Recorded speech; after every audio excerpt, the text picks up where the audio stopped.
Yep, I'll turn the mic on now. Um, Oh, okay. oh yeah, I was just briefly going to introduce you as well.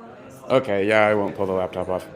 All right, I'm very happy to introduce Tommaso. I think he's going to talk about his cool project, but I just want to say really admire him because he's quietly done a bunch of gap filling in just parts of DStack, like making a modular booter from it, which is something that overcomes a difficulty in running DStack on GCP. So it's actually a kind of important thing, and I really respect just like finding a gap and then proposing something that fixes it. And I think you're going to talk about something maybe related, but I think more along your project. But well, that was my intro for you. So, yep, that's cool. I'll let you have the mic and chat.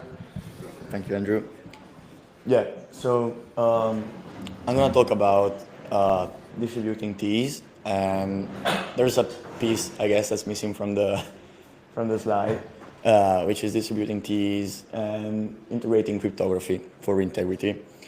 So, oh, okay, so I guess if you've been in the space, you know that having a single T is not really good for your threat model. Depends, of course, on what you're building, but for instance, we are building TEE+, which is a decentralized brokerage, and the T's will actually have control over the user funds. So that means that if you're running a single T setup, that's not good because the operator would just be able to side channel it or carry out physical attacks and pretty much steal the funds. So there's also other, I guess, parts of this. So there's also there's also liveness, and there's also software-based inference. That's kind of two other things I'm not really gonna discuss because we're probably gonna be a bit short on time. But yeah, that's just to say that distributing keys, just like we distribute nodes in the blockchain, is probably a good idea. So I'm gonna describe first a generic system on which the presentation will kind of operate. The important concept here is that this system is going to be optimizing towards safety around integrity, not necessarily on confidentiality, because this is all, I guess, research slash thoughts that I've put into when designing T+, and being a decentralized brokerage. Confidentiality is important, but it's not as important as integrity. So yeah, I'm going to cover the system overview. There's going to be some mentions around the quorum, so like formation and rotation. Then yeah, we have rollback recovery, escape hatches, probably going to talk about just sleepy communicating clients. And then if we have the time, just a couple of mentions about some observations about running centralized exchanges in TEs. So let's start by describing the system we are thinking about. So you have the end user or external caller that is going to request a certain action. There's going to be nodes that communicate. So you can assume here that the action is encrypted at the edges, right? So whenever these nodes operate on that action, there's going to be secret sharing, encryption, secret, etc. But the idea is that this action comes in as a deterministic input for the system function, and it comes out as an aggregated execution certificate after the other nodes execute this input. So once we have this aggregated execution certificate, we are going to post it over to the consumer, which might be a smart contract, for instance, and which, for instance, can hold user funds or the value lives there. Anyways, and this is going to live likely on a for instance, if L1. And yeah, the aggregated execution certificate kind of denominates how the consumer views its canonical view. So again, in this system, we have no game theoretic incentives, and yeah, we don't care. I mean, we are encrypted at the edges for the user input, but in case, for instance, this node becomes, cracks, it's not much of an issue. In our use case, if it was, we could just split the public input into private inputs and use like MPC or whatever. But yeah, this is the system. What's the certificate? I'm using certificate here in the way that you'd see it like in consensus terminology, right? It's just that, I guess, the TEE signing over the result of executing the system's function over the user's input. So it's just like an execution proof, pretty much, but endorsed by the TEE. So when we talk about here, like having multiple nodes, we are talking about a quorum because we are trying to get a, safe execution certificate. And towards that, thinking about topology is kind of fundamental because we need to make sure that in some way we trust the operators or there is some inherent trust within the cluster that's running our application. So it's interesting here because adversarial TEEs are kind of different from adversarial nodes in a BFT, in standard BFT protocol. It's kind of more difficult to be adversarial by running a TEE, and there's, you're physically bounded to that, and there's a few other things that we'll cover later. But yeah, the idea is you need to find a good balance. There's a few things that you can do. You can use directly, completely trust-based. You can use reputation, staking, economical incentives, and then you have proof of cloud. And I'm going to go over that in a minute. I think we all know by now what proof of cloud is, so I won't introduce it.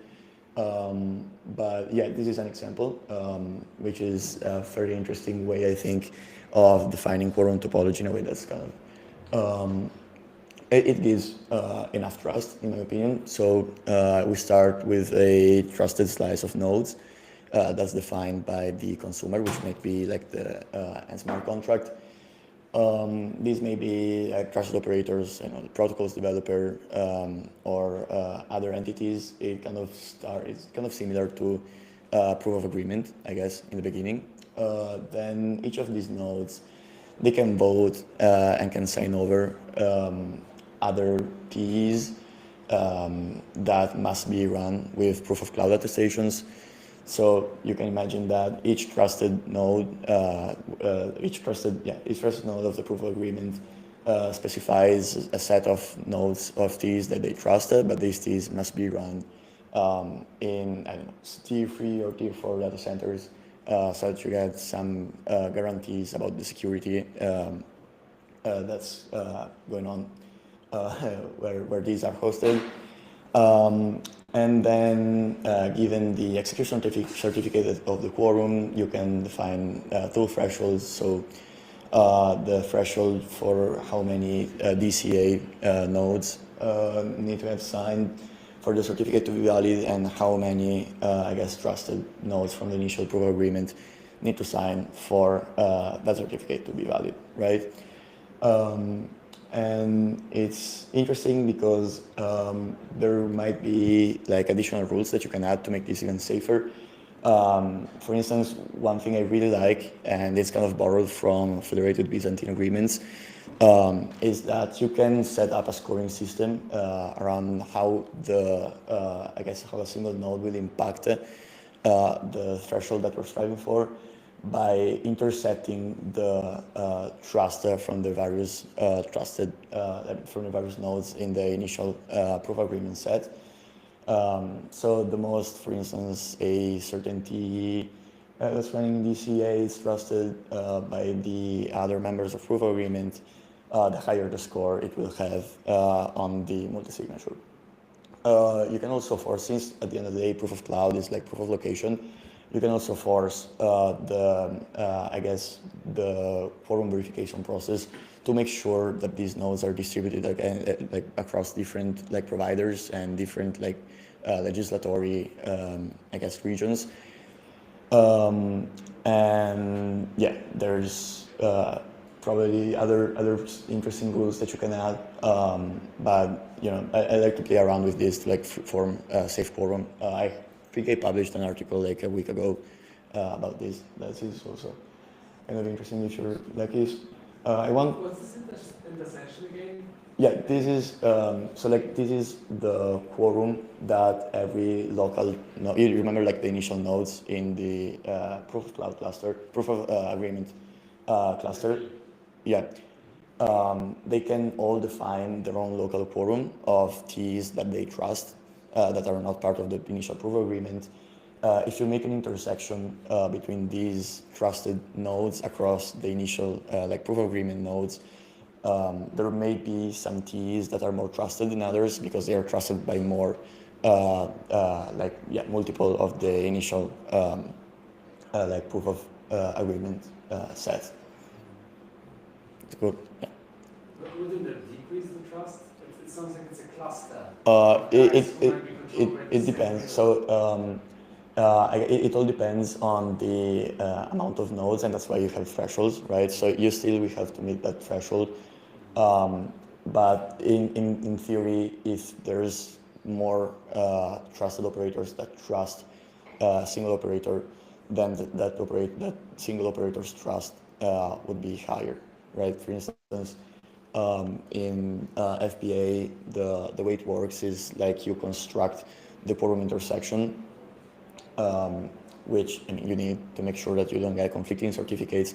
You build it the same way, so like you build it of trust intersections that are like local choices, and this kind of makes it possible to have like open participation even in like more of a like closed set, and that's really just thanks to proof of cloud, right? You wouldn't get the same amount of, I guess, trust if you didn't require these extra nodes that are not in the initial cluster to be run with like proof of cloud attestations. But yeah, there's I guess different nuances like that. But yeah, we can probably discuss them better later. It's kind of a nuanced topic, but it's really interesting. That's a good question. Yeah. Does proof like the score also consider the properties of the like the type of software? Sorry. Does score Yeah. also considers the type of TEE, like the software basically? Like the Yeah, like it can be GCP, which Yeah. software it can be other. Like if you can have like multiple TEEs of GCP and they can basically attest each other instead of AMD attesting each other. Do you also consider the property that it should come from different providers or? Yeah, so the idea is that you would have like a diverse set of cloud providers, and the initial quorum in the proof of agreement is not necessarily run on cloud providers. So you get enough diversity where you are trusting operators that may be running bare metal, for instance, and you're also intersecting it with trust from DCEA. So at the same time, you kind of mitigate the unlikely situation where cloud operators collude against your application, because you still have the trusted set that is running on bare metal. But yeah, there's also the situation where all of the quorum is compromised, which is again unlikely. But I'm gonna go over it pretty much just now. Yeah, that's a good question though. I have a question. Like, Yeah. is there a science between quorum? Like, you want like to a 2, to a 3, to a 5? Like, Mhm. I mean, because of TEs, Yeah. do we have like a sense of like what is good enough? Like, Yeah, so I guess when talking about these things with TEs, because a lot of people like mistake this for consensus, it's right? not as- Yeah, it's not exactly. like 2-factor, 3-factor authentication. Exactly. So in the same case. it's like you get the, I guess you get a reduction of consensus, so you don't need to make sure that you don't get conflicting certificates, so you can craft the threshold pretty much how you like. I think the science here is that you have to prioritize safety over liveness, but still like factor in a certain, factor of liveness. So you wouldn't go something like 3 out of 5. At that point, you go directly like 2 out of 3. But you may go like 4 out of 5, for instance. The 3 out of 5 then is going to slow down, right? Yeah, exactly. If you're supposed to go fast, and then now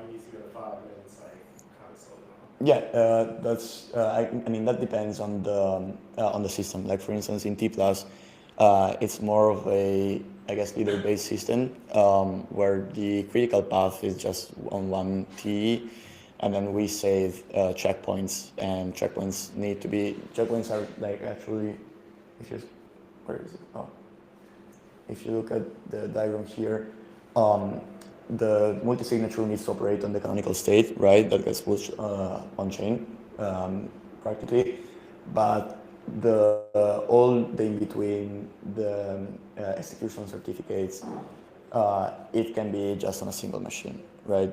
If that single machine gets compromised, you lose some liveness in between process of passing on canonical views to the smart contract. But it's a trade-off that you make to not sacrifice efficiency, right? And it also doesn't make sense for a rational attacker to carry out that attack because it will be invalidated in any case by the multi-signature by the time they try to settle on chain. So yeah, I'm not too worried about that. But yeah, it's yeah.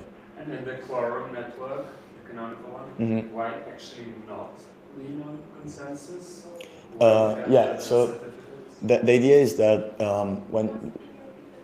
Oh, yeah, sorry. So he's asking why this is not consensus or it doesn't make sense to integrate consensus, right? So the idea is that when you talk about consensus, it's because you want to make sure that as a node you have like up to F Byzantine nodes in your system, and that means that you won't get conflicting certificates all across the system, right? So you need to make sure, that's why we have like 2 rounds of votes. You need to make sure that your node is always getting the correct state unless more than F nodes are compromised. So if you imagine, a certain amount of validators, right? If you just go for a majority like vote, you can get conflicting certificates because the leader might send a certain, I guess, function input to a certain set of nodes and another function input to another set of nodes. And because the node's canonical view is its own, right? So the source of proof is its own. If they just look for majority, the intersection is not enough to guarantee that to have Byzantine nodes, right? So if the intersection, yeah. Well, Pentiment would though. Like a more elaborate consensus system would guarantee at the expense of no dynamic availability. Yeah, but there is no risk of going full state. Yeah, that's true. But it's still the canonical view still lives on nodes. On the node itself, while here you have like one deterministic judge over what state is valid, right? So you don't care about what each node's like canonical view is. You just care about the canonical view on the smart contract. So that means that as soon as you get a certain amount of execution certificates, it's just like a deterministic rule. As soon as you get a certain amount of execution certificates, that's considered valid. You don't care if like node 3 has an invalid view. You just care that node 2 and node 1 sign, right? And that's why it isn't really consensus. That's why like there's no I guess votes on commitment, and it's just like only one round of votes. It's not even voting. It's just like signing an executed state, right? But yeah, that's why. Sounds like a poem. Yeah. It's. I mean, at the end of the day, it's a multi-signature, right? I won't. We can chat about this later on. It's there's a funny story about that. But yeah, where were we? Okay, so we can also rotate quorums. It's kind of self-explanatory. But yeah, it also means that, I mean, since physical attacks, they target one chip at a time, right? It's not like software level propagated attack. That means that an attacker must know the rotation schedule beforehand, in a certain sense, unless they already compromised the chip on which we're going to run our system. So it kind of becomes probably like an analogy to a supply chain attack, which is kind of interesting. But yeah, this is again, kind of self-explanatory, just a small add-on. One thing that's really interesting that I was... How often to rotate though? Like getting costs significant. Yeah, so the idea is that, so before a wiretap, so before like memory interposition, I guess the idea was that you had a few months before you could rotate your node, because I mean, it took a certain amount of time to side channel a certain node. Now that we have wiretap, unless we actually add entropy in our crypto functions, and even then Daniel is probably going to find a way to crack it. But I guess that it's probably enough to have like so you don't want something like hot stuff or things like that, because it doesn't make sense to rotate on every slot. But you can pretty much choose any rotation that you like. There's time-based. There's like even proof of work based rotation is interesting. But yeah, even just round robin, you can do whatever. With TEE+, what we're gonna do is probably like time-based rotation, and make sure that time is right in our tiers. But that's something that this tech takes care of. So yeah, now another interesting topic, which is kind of to answer the question you had before, is rollback recovery. So in a system like this, the canonical view gets pushed with checkpoints, pretty much.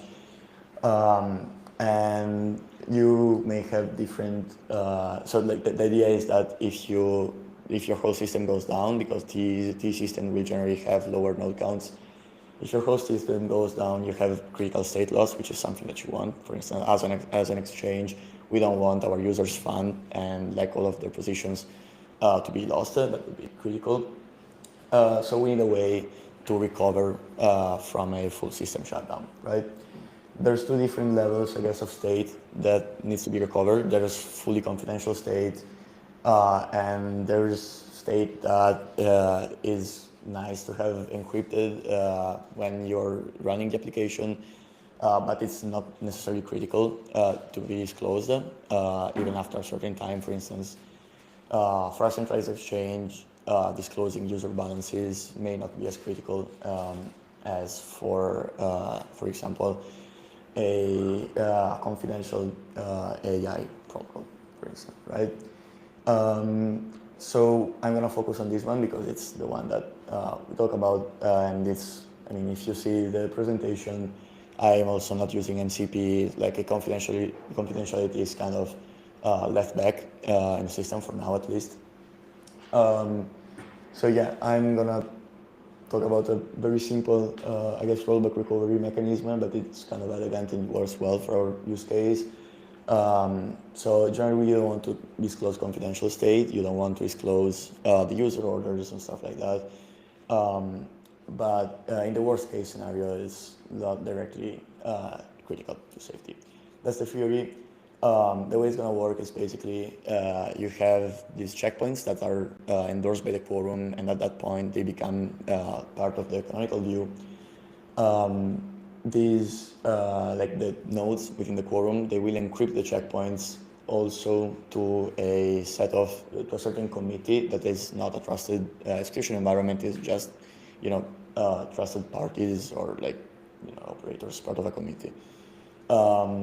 That means pretty much splitting the secrets across multiple operators. It's just, semi-split secret. That means that when the whole system goes down, pretty much you have to elect a new quorum, and you'll do that by verifying the attestation proof on chain. Once you have the new quorum, you need to provision this quorum with the older state, and all of the members, or at least certain K out of N members of the committee of which you split the secret beforehand will provide their share to the TEE, and that will allow them to decrypt the fully encrypted state that is persisted somewhere. It could be persisted anywhere really. But yeah, at that point, you know that this state actually came from the previous latest state because it's still endorsed by the latest quorum. And you know that the new quorum is running the same state as the one before. There's a few technicalities here. Like this is a time-based thing because we need to allow everyone to like share their latest view of the protocol. So yeah, but it kind of works like this at a higher level. It's anyways documented. I have like a few blog posts around this. Now, this is my favorite topic, which is escape hatches. So how do we guarantee the user integrity, like safety around the integrity, for instance, of their funds, even if the whole system becomes malicious? So even if our quorum, like more than TN and more than TD validators in our quorum become like unsafe, they become adversarial, how do we guarantee the user that their funds are safe? There's a couple of approaches here. I'm going to talk about communicating clients, mainly because I think it works better. But yeah, I'm going to talk about communicating clients. So this is kind of the, yeah. Yep. In the computing client, so it sort of works as for the safety failure, it works sort of 1 out of n honest assumption. Yeah. So yeah, in the system I share from up to now, the safety depends on like that k out of n, for instance, multi-signature. But we're gonna see now that that's just like for the critical path, right? So like the application working in, I guess it's non-compromised state, but you still as a user would want to have like full custody over your funds, right? So even if the application becomes fully malicious, the safety there, you'll see that it kind of, I guess it kind of becomes just an enhancer over the system's liveness, even in the presence of compromised or adversarial trust execution environments. But localizing the state doesn't help safety. It only helps evidence. It depends on how you do it. If you realize for example, your currency, and you call the rule hash the consumer, so the smart contract, and I refer to that view. If the user is finding that the TEE is fully adversarial, they could provide a total inclusion of the balance and for the should go there. But the local tree is wrong because they Okay. the local tree contains the correct state.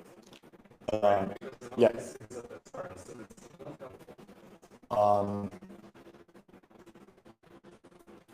Well, no, I mean, I don't think I'm really sure. Why wouldn't it be helpful?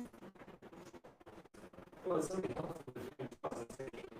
But if you assume the T is Yeah. compromised for safety, not Yeah, but like you know that it's like that yeah. Okay, I see your point. Yeah, so you know that up to that point in state, the state is correct, right? And before a new state gets pushed, you would have like a time window here where the user can verify that the new state root is not adversarial, right? So they would be able to use the last non-adversarial state root to force push a withdrawal. So any application running on such system will have a bit delayed settlement. Yeah, exactly. I'm not familiar with your system, but the Merkle states aren't the states encrypted anyway? Like, how do you force inclusion proof? Yeah, you as a user. Repeat the context. Yeah, sorry. So how do you basically, if the whole system is encrypted, how would the user be able to forge their inclusion proof? I mean, not forge, just construct their inclusion proof. That's the question, right? Yeah, in that scenario, you as a user would have to track like the yeah, you will have to like track the okay, so actually the TEE, sorry, it's been a while since I thought about this.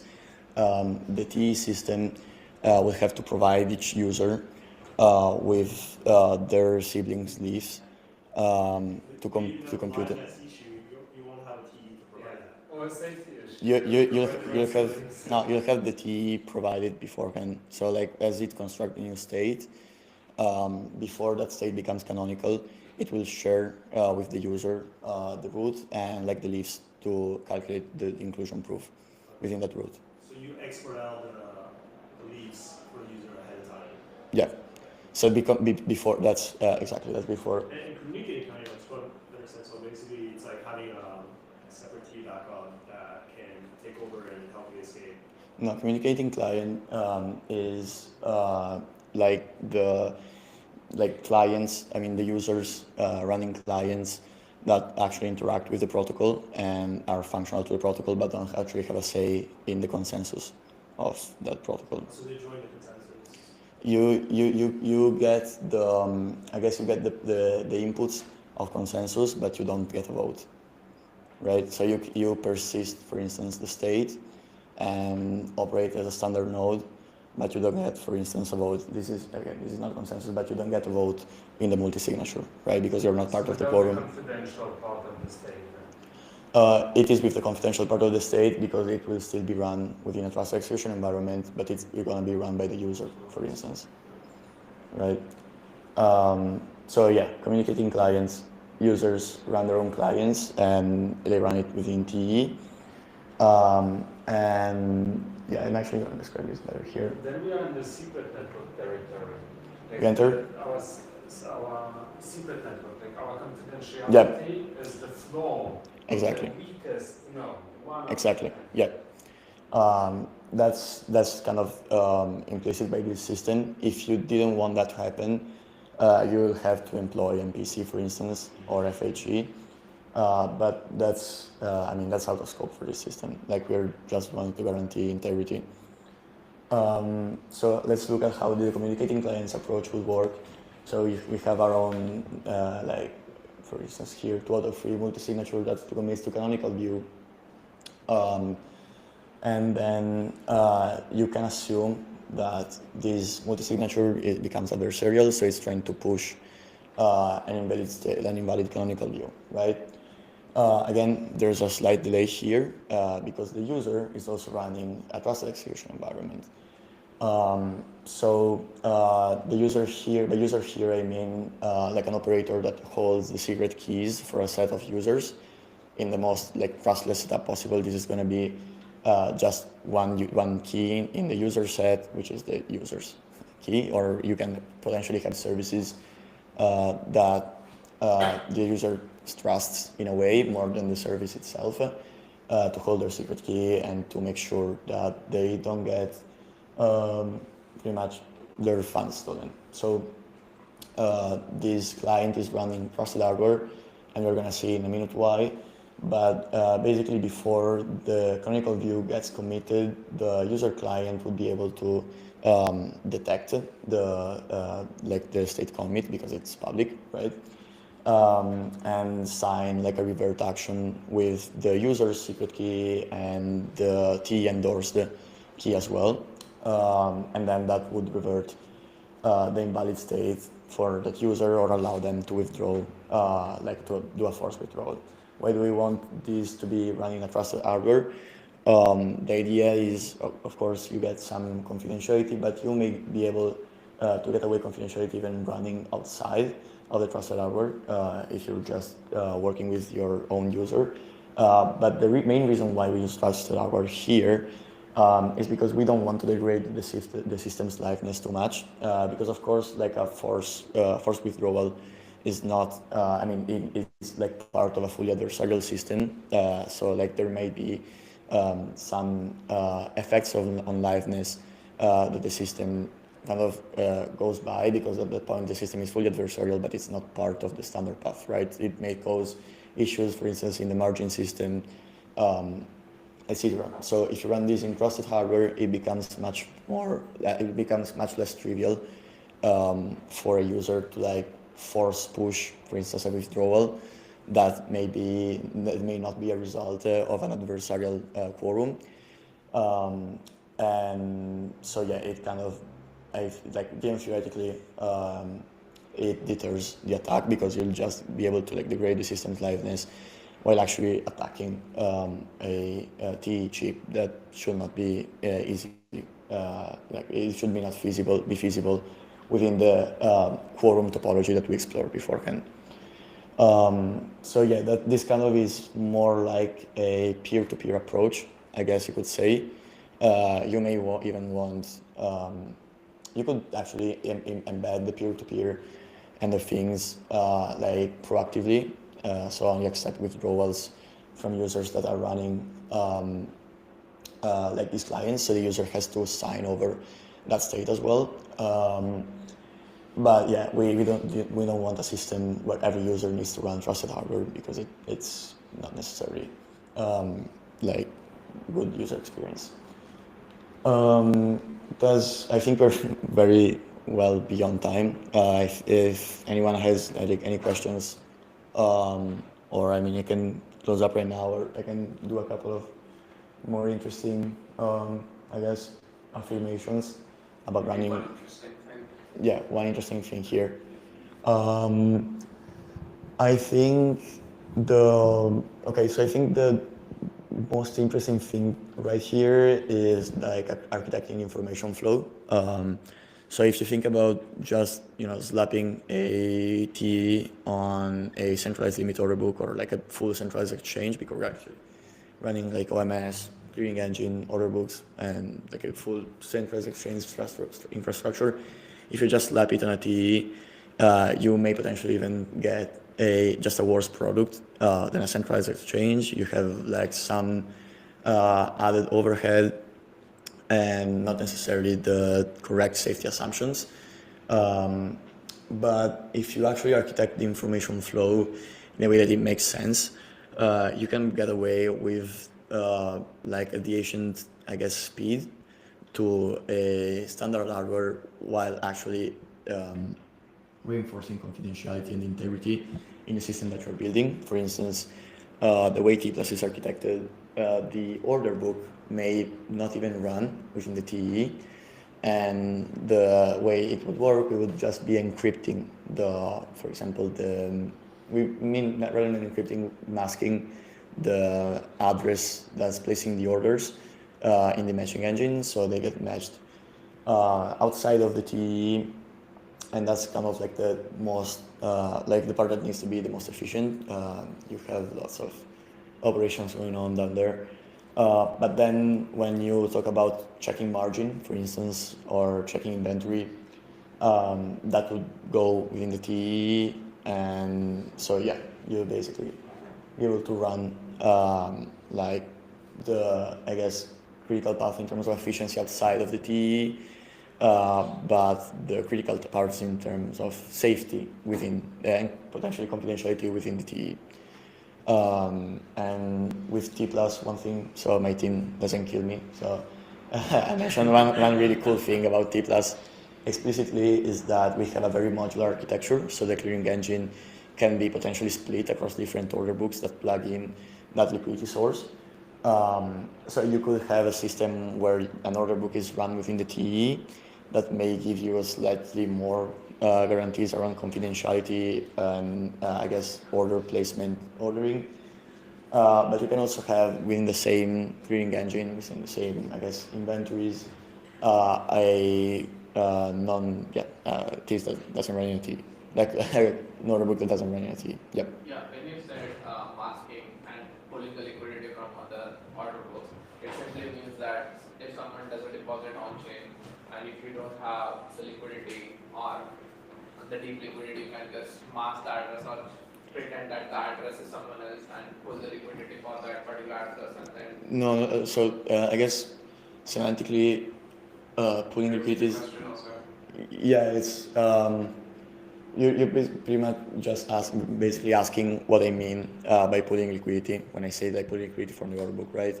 We're not like pulling liquidity from the chain. When I say pulling liquidity, I'm mentioning like pulling liquidity from the clearing engine. So pretty much just forwarding the field, so like the trade to the clearing engine so that the inventories can be updated, like mutated. I guess pulling liquidity is not really a correct way to to say that, but it's just to say that you have two order books, and those two order books all, at the end of the day, have their trade finality on the same clearing engine, right? So yeah, that's it. Thanks, thanks everyone for attending. Orest, would you like to go next? I think that this is going to have actually some good continuity with this. So I'm also happy to maybe contrast. Yeah, that would be great. With ours. Seeing how we are in a small circle. I exposed my Figma to the group. Are we able to use? Albie, is it easy to load the Figma on here to be able to do? Okay, yeah, that would be great. Yeah. You shared it? All right. Yeah, I I'll just- Just now. Can I open this next year? When do you want that? Oh, sure. I will leave 24th. I'll be. Yes. Love to catch up. Maybe we. Okay, Thursday might be good. I'm gonna be here for a long time, honestly. Yeah, I've been guys on this for at least for kids.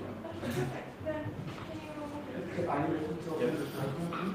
Can we do it another day? I have also run for a week. Sure. And the speakers, I know you have a prepared as well, but I'm looking forward to interviewing. I actually have a whole idea of how that was going to go, so but happy to do it another time. Do you want to do it tonight? I mean, I'm happy to do it tonight. Come back tomorrow, whenever. We can also. like we have two more. I'm also happy to go fast. If we are behind schedule, I'm happy to. Yeah, that's good too, and even emphasize on the content.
Can you restart? Also, like Cody. Everything's good, yeah. Can I continue or Yes. should I? So we get RTP and programmability to bring about interoperability cross-chain. So I think what TEE Plus is trying to solve is to solve for this in the very narrow niche of DEXs being strictly inferior to sexes, which is super interesting and which is something that I was looking at length as well. And then TLDR is, I figured out, oh damn, having to use TEEs, not just for integrity, but also for confidentiality, is just so hard. It's so tough to make it safe, which is also why I'm quite concerned about approaches such as secret networks nowadays and the flaw in security. Okay, so let's talk about integrity. It's still the old slides showing up, so let me because we are sharing the wrong tab. All right. That's okay. The explanation was Yeah. Yeah, so why? Well, because we are in this fragmented world where every rollup is its own island. You will know the best coming from DeFi, I guess, how your price will depend on whether you are on Arbitrum or on L1. And so I want programmability, not just bridging. And the way how I'm thinking about this in technical terms is in a world where we don't care about confidentiality, it is that we are in this luxurious situation of being able to attribute faults. So we can apply this defense in depth approach of having TEEs basically do the fast path of following an Arbitrum sequencer, following a base sequencer, voting, or actually ideally, my current thinking is ideally reaching consensus that doesn't have dynamic availability and therefore is fast, such as Tendermint or Hotshot, about the new state root from Arbitrum, from base, and exposing both, and later like all of the other rollups as well, exposing all of those state roots to an EVM-like application, or it might be non-EVM, right? And this lets an application developer create inclusion proof against those states of, for instance, one leg of a cross-chain transaction that exits your Euler position on base, withdraws that position to the L1, and then deposits from the L1 to Arbitrum, and then opens an Euler position on Arbitrum. Like you could literally Merkle inclusion proof each of those. And then you basically have proof in your hand, like you as a user, there's no confidentiality requirements, no secrecy. So everyone, like you post your data availability somewhere, hopefully Ethereum L1, maybe something weaker.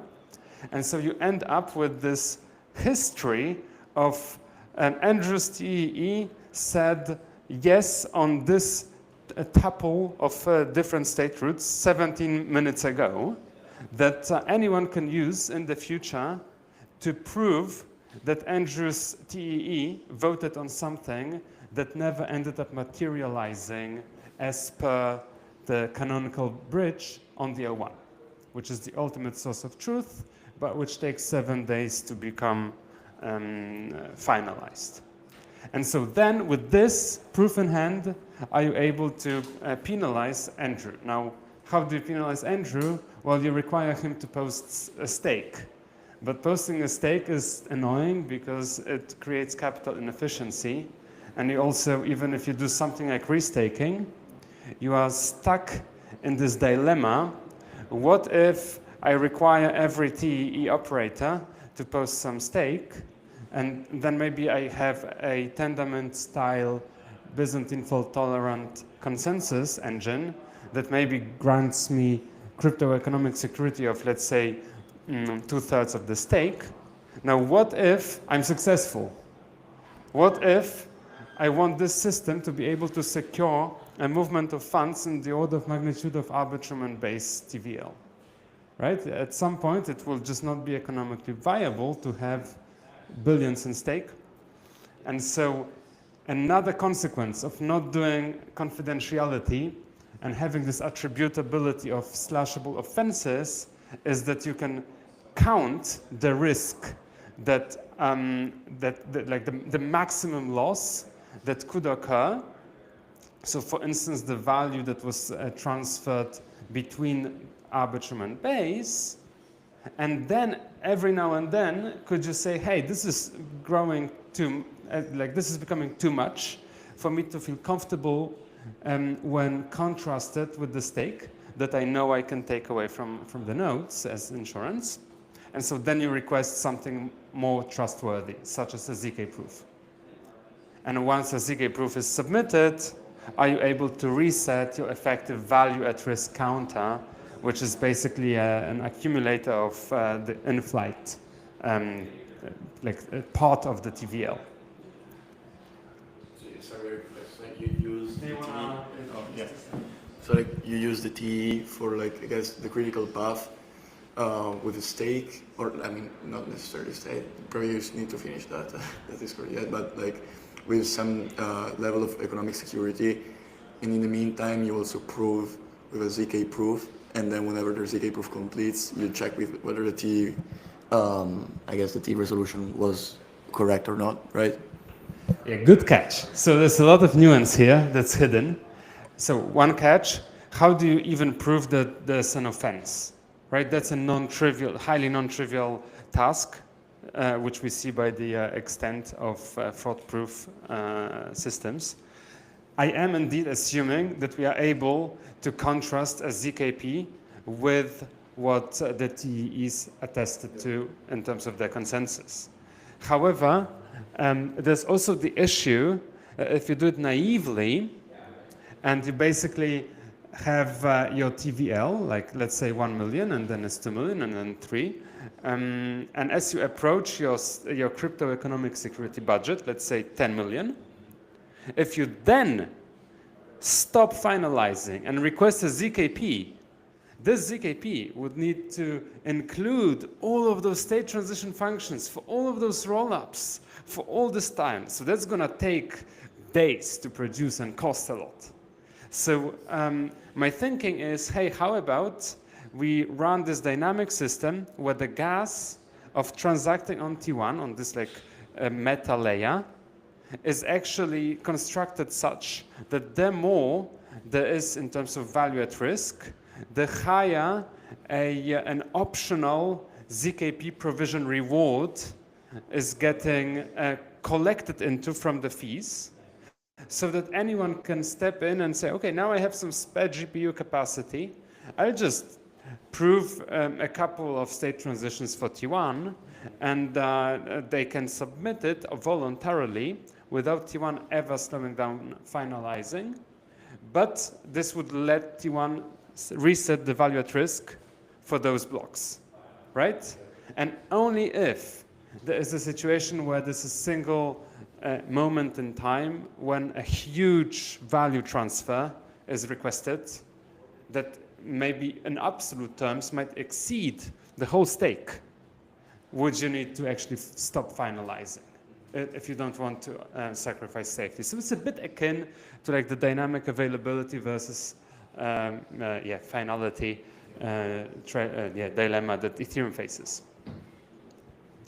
And so what this looks like in system architecture terms is has a slight addition that I would like to also show to you, and that is censorship resistance. If we just require the Andrews of the world to be running a node, it's kind of hard to expect a large participation rate. So I would suggest to add an additional role that I call sequencing AVS here, which is a T-less role tasked with the only privacy that you are going to see in this presentation, and that is the privacy of pre-block mempool transactions. And so those guys would be able to order transactions from the mempool that are encrypted partially, where the MEV relevant fields are encrypted to a rotating TEE shared private key.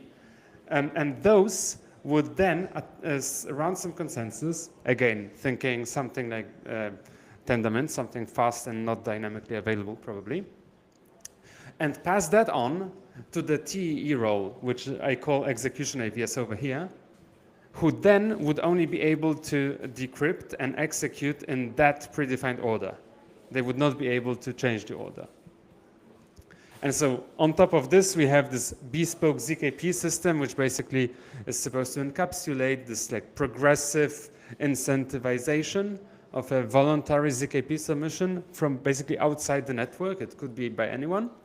And also the hard criterion of stopping finalizing should the value at risk counter exceed the crypto economic security budget.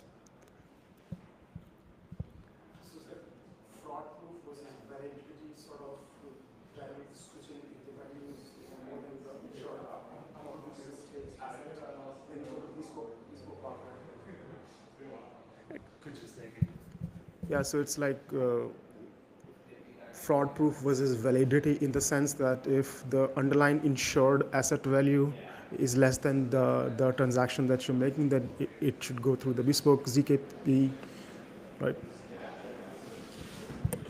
So if that request, that this meta layer of an interop network, if the value of the request is less than the crypto economic security, you are in theory able to process it immediately.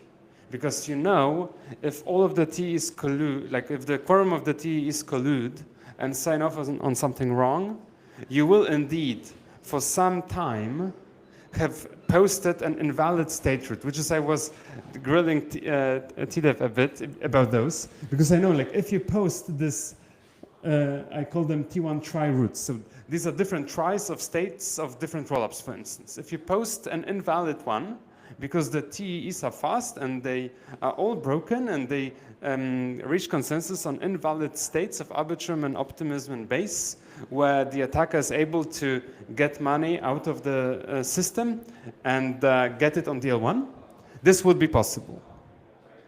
And the attacker would successfully be able to present an inclusion proof on the L1 canonical bridge smart contract, draining the funds.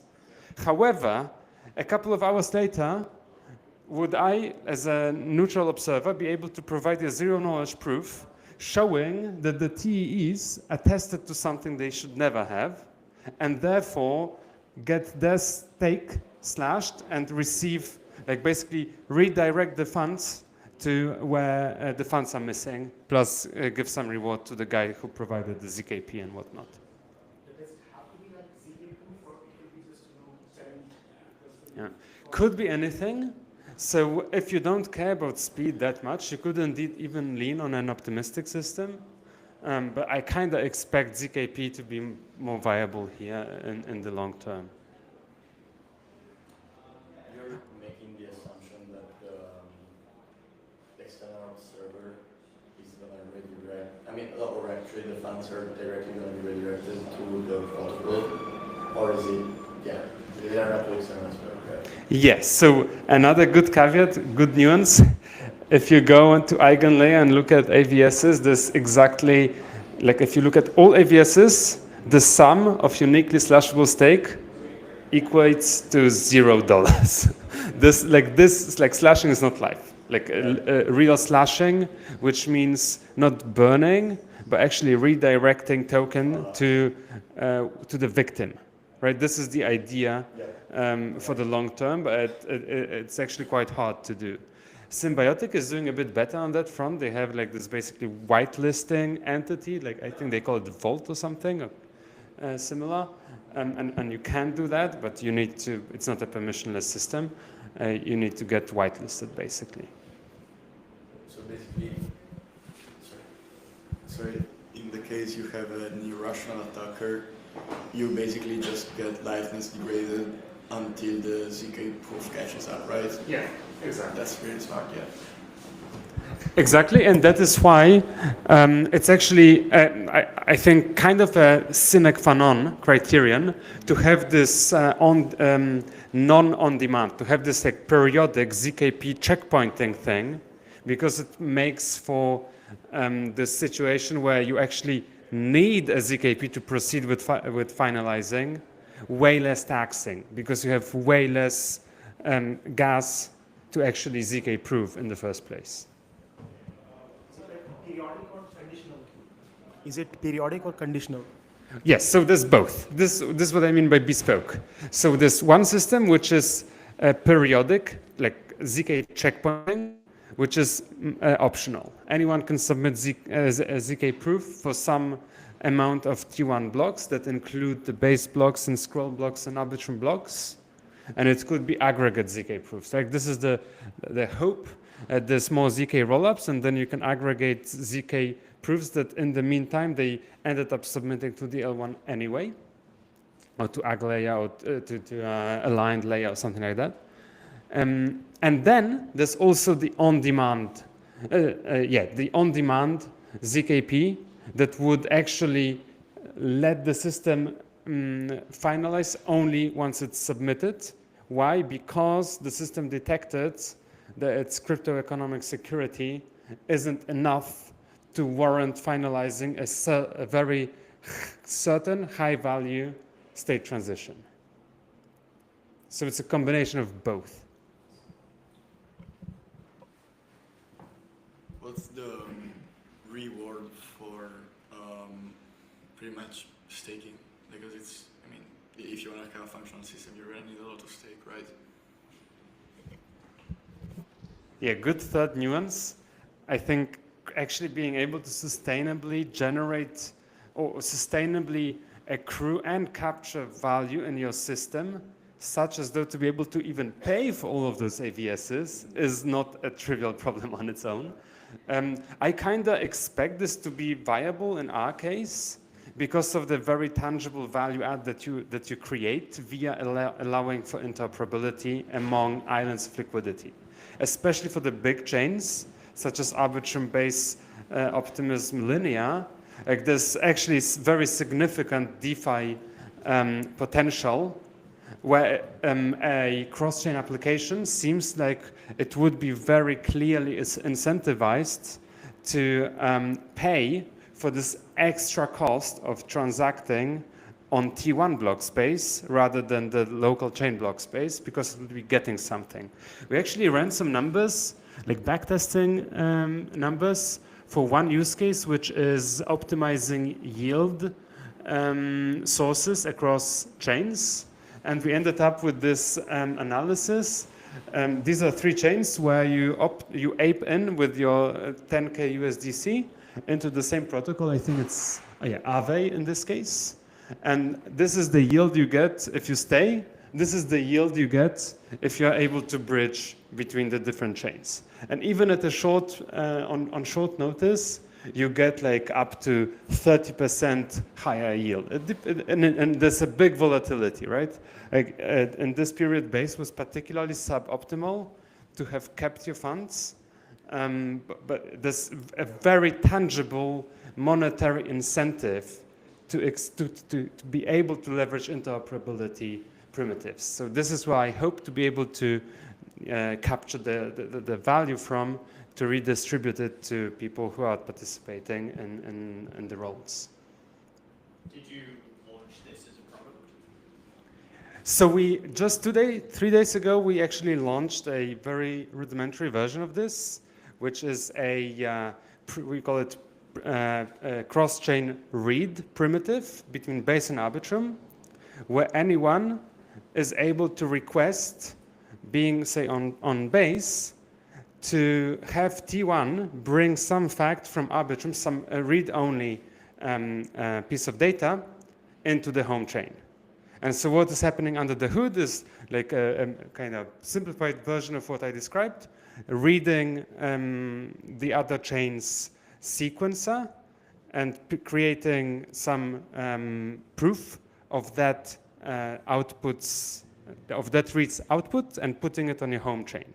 And so what you can use this for, and what we just started demonstrating 2 days ago, is faster ERC 7683 intent bridging repayment to solvers.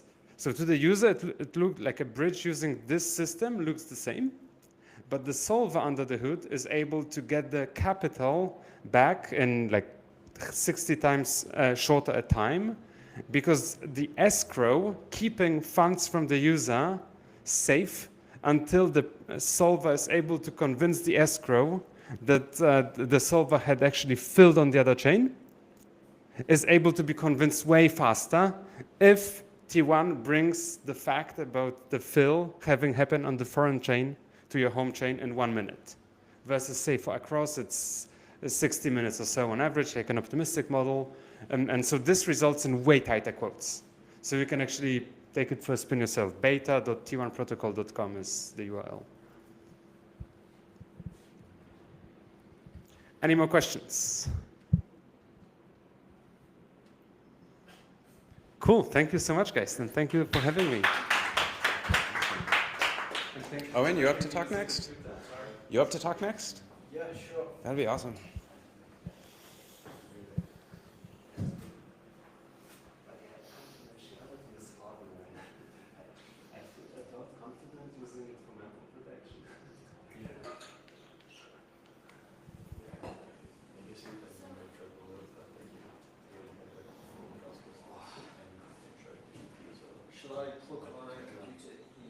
Yeah, that'd be good. And then.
Do you have your mic muted? Because then this one will pick up.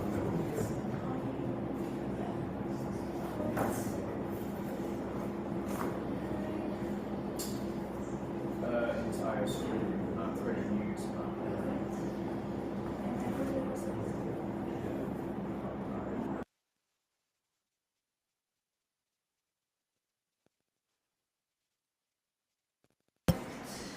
Okay, I'll unmute this mic. I think we're good to go. Yeah, we're good. All right, I'm actually really excited about this. We're going to get to hear from Owen about AI and TEEs at NEAR. I keep running into Chelsea Comlo, who's joined NEAR recently, and I keep asking her questions about TEEs and NEAR, and she's like, oh, great questions, but I'm not the one to talk to, so I think I finally found the right person to talk to, so I've been waiting for this for quite a bit, so can't wait. Yes, please go ahead. Thanks. Do you have some clicker, or should I just tap on my thing? Cool. Okay, yes, thank you for having me. I'm going to talk about, as you explained, the state of AI and TEs on NEAR. I'm Owen, the lead DevRel at Proximity, which is essentially a research and development organization within the NEAR ecosystem. I started off working for a company within NEAR about 2.5 years ago whilst I was at university, then started working there like full time like a year after that. Then I did my own, I left NEAR to work on my own startup for a bit within the prediction market sort of AI space. The startup did not start up, so I stopped with that and came back home to NEAR. So that's a bit of context about me. And I just work on developer tooling, working with partners to ship projects, and anything else a DevRel does, so creating docs and examples. Yeah, just a quick refresher on NEAR, so you have a bit of context. It was founded by Ilya and Alex. Ilya's one of the co-authors of Attention is All You Need, which is like a basis for the transformer model. They started NEAR as NEAR AI in 2017 to teach machines how to code, and then did a short pivot to blockchain, which ended up being like a 6-year pivot to blockchain to be able to pay AI contributors In 2025, NEAR is a sharded blockchain with 9 shards going towards dynamic resharding. Really excited for that. That's sort of the holy grail of sharding, where you spin up and spin down shards dynamically based upon how much work there is on the chain. And we're big on NEAR Intents, which is like a swapping protocol built upon NEAR, cross-chain swapping protocol. And yeah, the things I'm going to talk about today is how we're using TEEs and AI on NEAR. The 2 products we have are Shade Agents, which is a decentralized agent stack. That's what I'm working on full time. And then we also have NEAR AI Cloud by the NEAR AI team, which allows for verifiable private inference. So to get into Shade Agents, it's basically a AI agent framework that is decentralized and trustless, and you can control accounts and assets across multiple chains, across multiple blockchains, and interact with various protocols. It uses TEEs to be non-custodial and NEAR's key management for signing and controlling the accounts on other chains. So the big thing we're big on is what we like to call agentic protocols, which is a generic Web3 protocol, but it has further like intelligence and it's proactive, so it has access to external data, external compute, AI with a level of like verifiability. It's sort of within this domain that we try to have everything trust minimized. So we have like the blockchain for state and then TEEs for this off-chain compute. So the architecture is this, so I'll just walk you through it a little bit. We have an agent that is running in a TEE. It has this ephemeral key that it spins up within the TEE that's based upon like the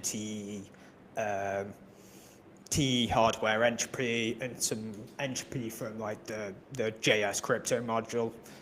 And the LLM is in the TEE here. That's sort of correct, sort of not correct.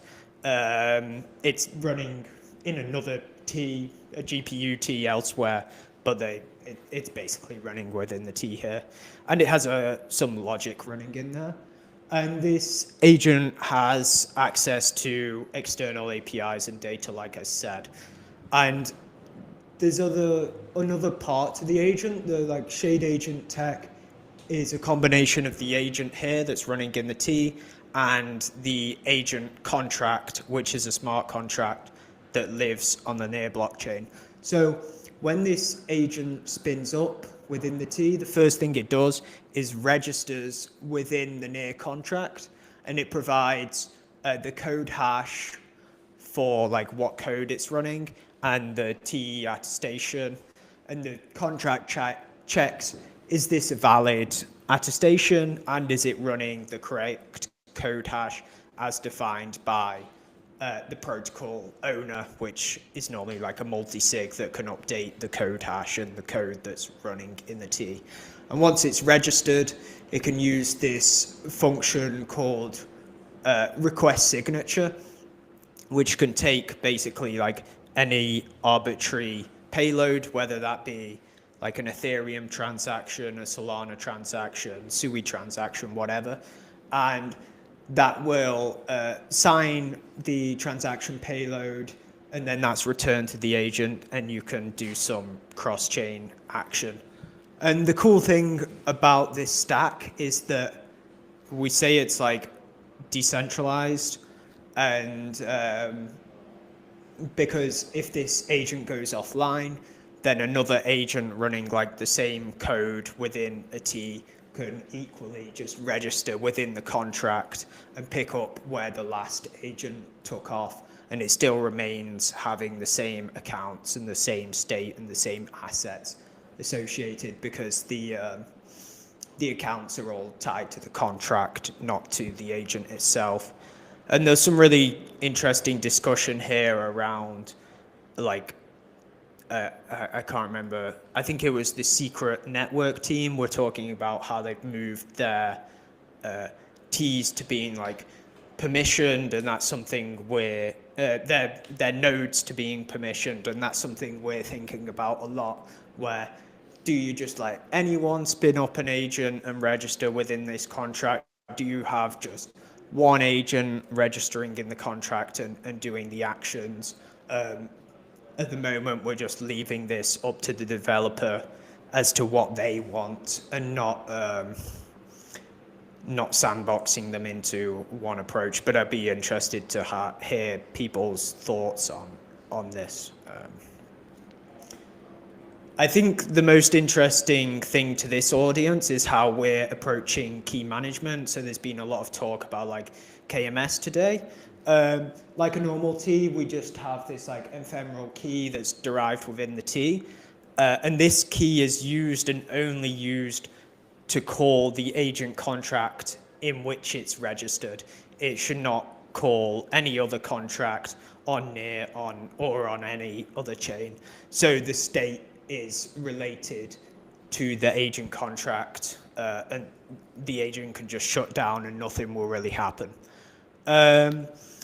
But for cross-chain actions, all these happen via NEAR's chain signatures service and chain signatures contract. So this is like an MPC network that signs all the transactions for the agent. And I think this approach to key management is really cool because all the signing is basically happening on chain. So you can put in strict guardrails at the smart contract level. So even if the TEE is compromised and this ephemeral key is compromised, someone has it and is able to extract it from the TEE, then that doesn't necessarily mean that the agent itself is compromised, because you can put strict guardrails within the contract to say, hey, you can only interact with this certain protocol, or you can only interact with this asset. If they have the key, they can't just tell the agent to withdraw all the funds to their own account or ape into some like arbitrary meme coin. And a bit of like a diagram of how this works is that the agent has its logic that's running. It requests an action to the agent contract to say, hey, I want to swap 5 USDC for 10 Arbitrum, for example. So the agent contract will first like authenticate the agent, see if it is running the correct code, and it will authenticate the transaction. And if it's a valid transaction, then it will ask the MPC contract to sign that, which is then like the signatures returned to the agent, which then relays the transaction. So yeah, I think how we're approaching key management with an MPC network is really interesting, and I think that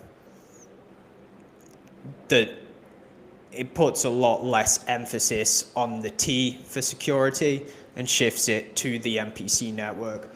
And like on the opposite end, the MPC service, the nodes of the MPC are actually being migrated to live within TEEs themselves, which is kind of cool. So they can't collude even if they wanted to. But to sign transaction, mean like every transaction, every action transaction happens? Sorry? So when you say asked to sign all the actions or like some limited actions?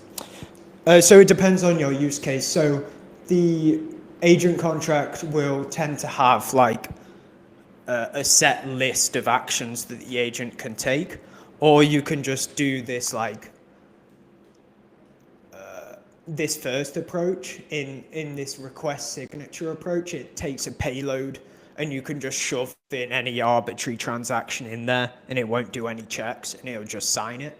But like we suggest that you build your transaction payloads within the contract. Is that answering what you were asking, or? Yeah, But won't it like affect performance in that case? Like, there's NPC over it. I mean, yeah, it definitely affects, like there's latency to it, right?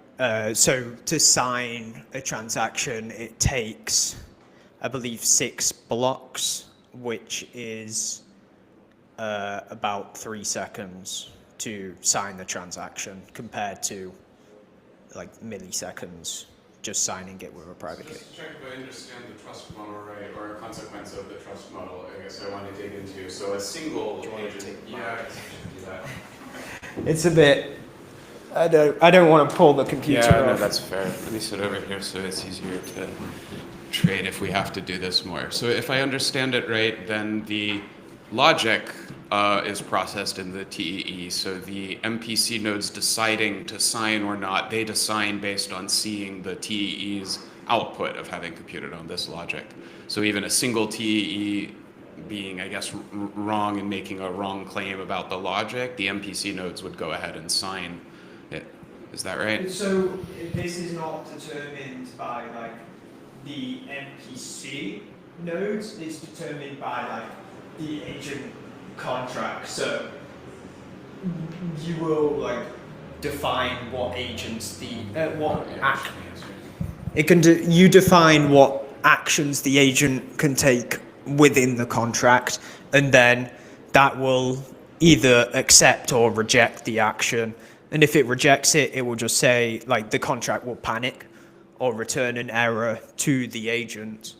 But if it's accepted, then it will make a cross-contract call to the MPC contract, which will sign it like regardless of what it is. Is there anything here that's done on a TEE, in a TEE that's based on private data that only exists within the TEE, thus isn't like just recomputable like in the contract outside of it? So in terms of like private use cases, we've not been thinking or touching on that much because you can do private stuff within a T, but right now for us it's kind of difficult because we don't have our own like private portable storage. So we don't really have a way to communicate private information between valid TE instances, but we have an MPC solution for that coming. So I think then we'll be thinking a lot more about, about private use cases, but I haven't really thought about the actions it taking, like being private and what that would mean for the contract. I think regardless, like the output will be known, but the decision of the output will remain private. Is that what you were sort of getting onto, or? I guess I was thinking about the inputs to the decision being private. I mean, I'm looking for a setting where even though there is MPC, a single TEE failure would be compromising something that isn't caught just other way. I think if you're only dealing with transparent data, then I think that it tracks and is okay. Yeah, for private inputs, I mean, you can just input things privately into the T itself and like not have it touch the chain. But all the outputs are not private because they're happening on chain. Like, well, you can have a private output, but that is like an off-chain action. So that's basically everything about, some use cases here. We're seeing a lot of, people are most interested in this tech for vault infrastructure, it turns out. So we have a product building vault infrastructure that uses a shade agent, so the strategies running within the vault are verifiable. So you know that the asset manager is following the strategy that they say they're following. But the more interesting use of TEs here is for the share price updating.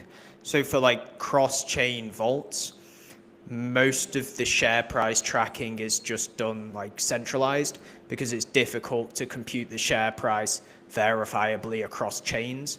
But like another use case of TEEs at like a lower level is just a really easy, flexible oracle where you can take any like API and add a layer of verifiability onto that. So we think the sort of best solution to updating share price at the minute across chains is via TEE.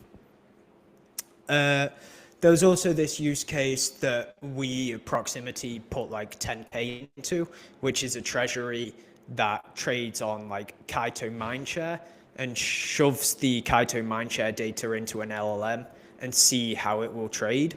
Our statement was that like this sort of treasury, a good way to design this treasury is with this infrastructure, not that this is how you should trade and this is a good strategy.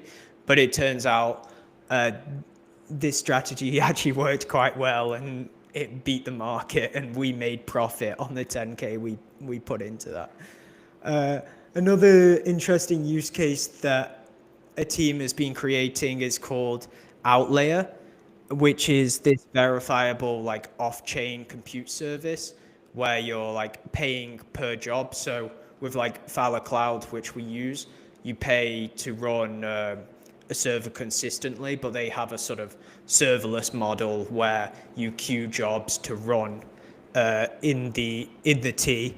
And NEAR is like an asynchronous blockchain. So transactions happen across multiple blocks, which when you're developing like a complex protocol, it's really kind of a pain. What's the programming model like? What do you mean programming model? Like what does it look like to write smart contracts, I guess, that run across embedding, if I'm understanding how to use that right? Yeah, so smart contracts are like written in mainly Rust. It's like anything that compiles to WASM. So there's like a Go SDK, a TypeScript SDK, Is there a library for handling like things that span multiple blocks? Not well. The NEAR SDK, I suppose, handles that, but you have like cross contract calls within the SDK, and you have to implement like callbacks in the case like if this cross contract call fails, then revert state essentially. So like a fungible token transfer happens over multiple blocks and you have to think like, hey, what if this receiver doesn't exist? Then I need to roll back state in my contract. Is this unique to NEAR as far as you know? No, there's other like asynchronous blockchains. I think starts with a P, Polkadot. Polkadot is quite similar. But yeah, it's kind of a pain for development, but we need this because of sharding. And we think sharding is the way for scalability. But like a really interesting consequence of asynchronous runtime is that we have this new primitive called yield and resume, where a smart contract can actually like pause its execution and wait for an external service to resume it, which actually works really well with TEEs because they have sort of similar, like it's within the same domain of trustless execution. So you can have this smart contract that when called will yield to a TEE to do some computation, and then it will resume the transaction. So I can call a smart contract to book me like a plane ticket, and it will return the success or it will return my funds back if it failed within a singular transaction. So it goes like contract to TEE, back to contract within one single flow. The more like practical use case of this rather than booking plane tickets is like an on-demand oracle.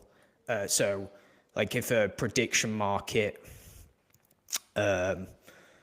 when the prediction market needs resolving, then it will essentially like call an API and it will get the result within the same transaction.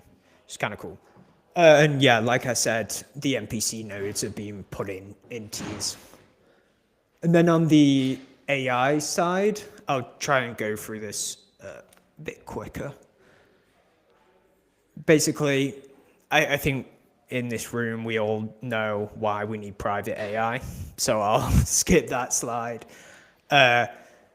This slide basically states that most private AI solutions require trust, or you need to run it on premises, which has its own set of problems. You need to hire people, you need to manage a big server, you can't have the best models. So we have this idea of decentralized confidential machine learning, where you have cryptographic, verifiable private inference, where you need to trust no one but suppose the hardware. There's a few approaches to this.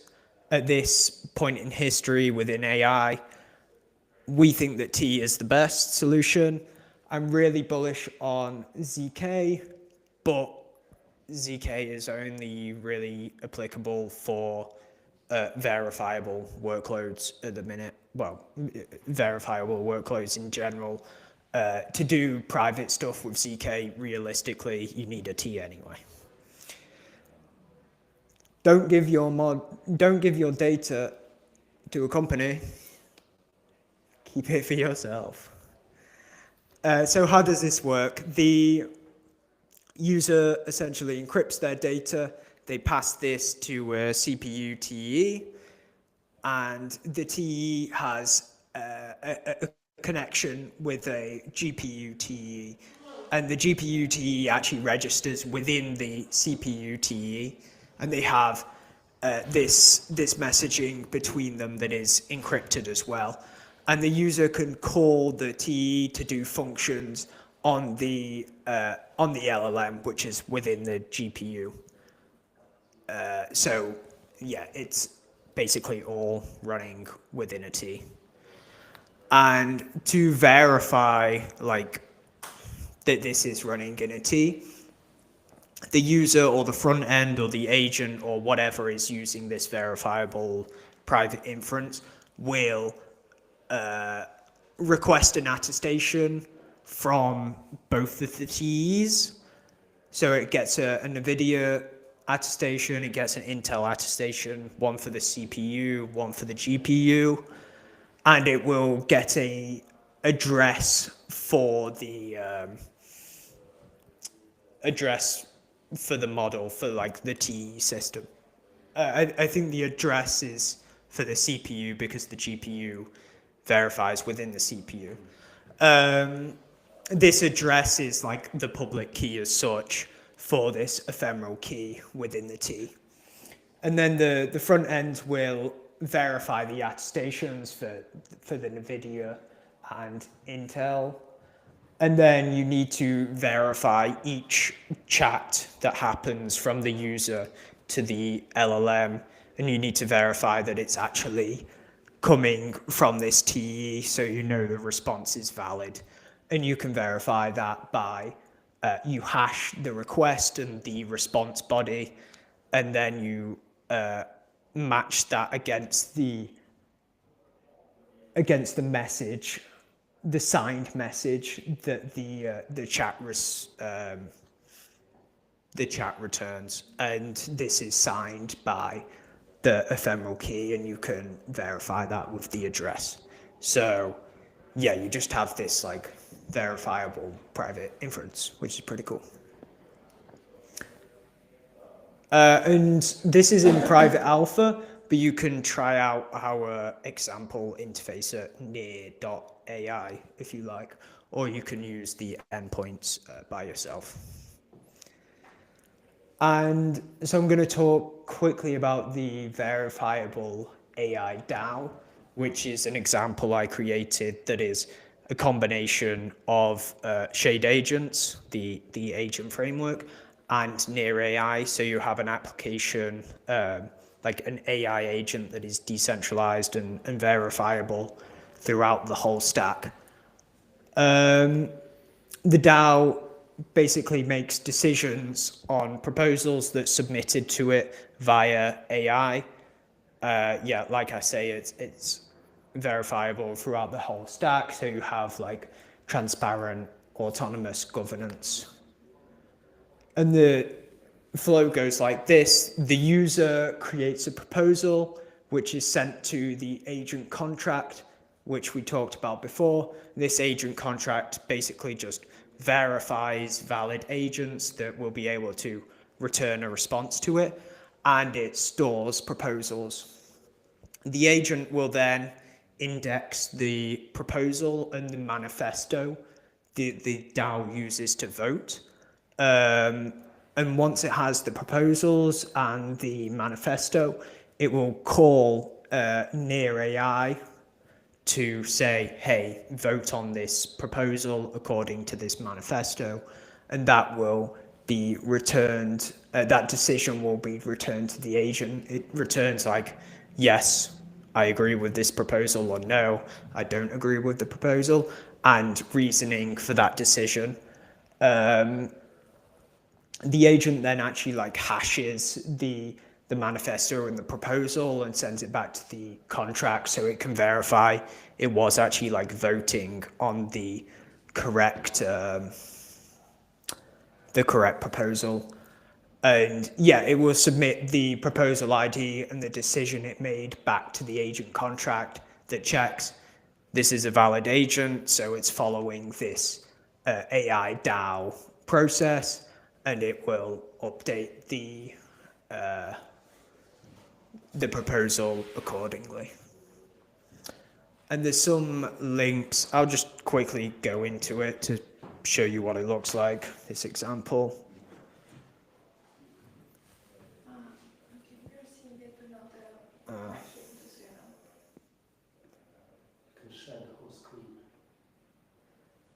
Then they will get the infinite loop. That's fine, I love one of those. Get ready to see me 1,000 times. Whoa. So yeah, we have this AI DAO, and you can see that the manifesto of the DAO is that it only approves gaming-related proposals and rejects everything else.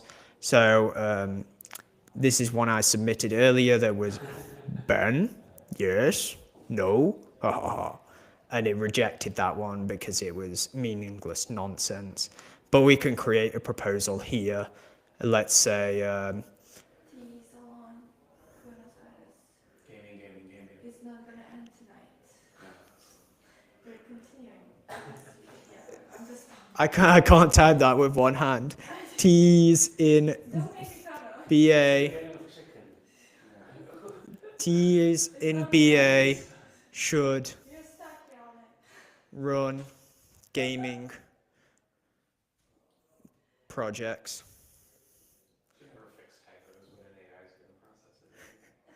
Fund.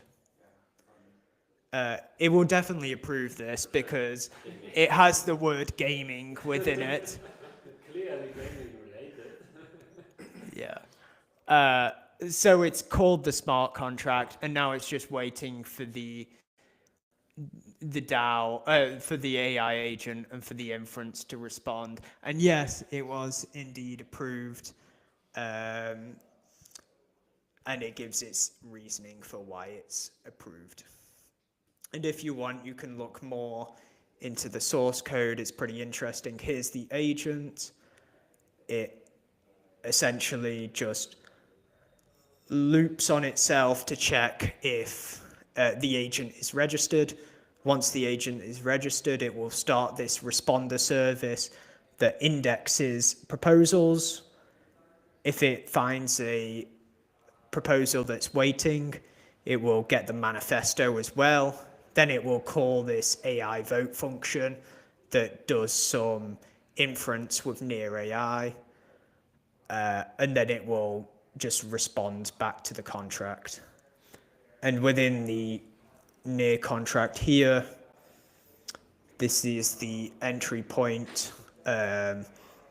This tracks valid workers. It tracks proposals, it tracks the manifesto. You can update the code. Provide the manifesto as input? Sorry?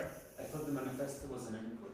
So the manifesto is set by whoever deploys the contract, and they can update that when they want. But the voting process relies on the manifesto. And there's this function here, which is like the key to shade agents that's registering an agent. So it will just basically check the TE attestation here. If it's a valid attestation, then it will register the worker, the agent worker, as a valid agent. And then that can, once it's a valid agent, it is allowed to call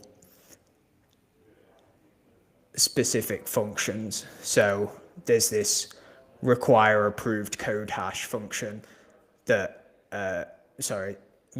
this require approved code hash method that means only valid agents can call this function. Oh, don't look at my Telegram messages. So there's this. We are recorded now already. We're going to stop there and then change the way to say it. And stop sharing. Oh, it's fine. I just flicked off by accident. So yeah, the user calls this like create proposal function, providing the manifesto, which creates this yielded promise, and it will basically insert the proposal into a map.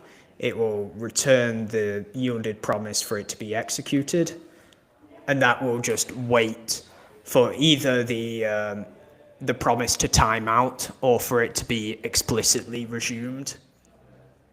And when this agent vote function is called, it will do a few checks that the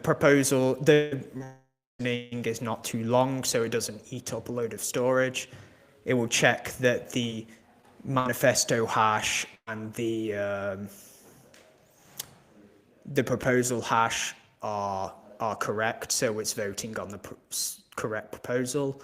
And if all this initial checks are valid, then it will resume the promise. So it will resume the transaction that was started earlier. And it will basically just see if this is a valid response and update the proposal accordingly.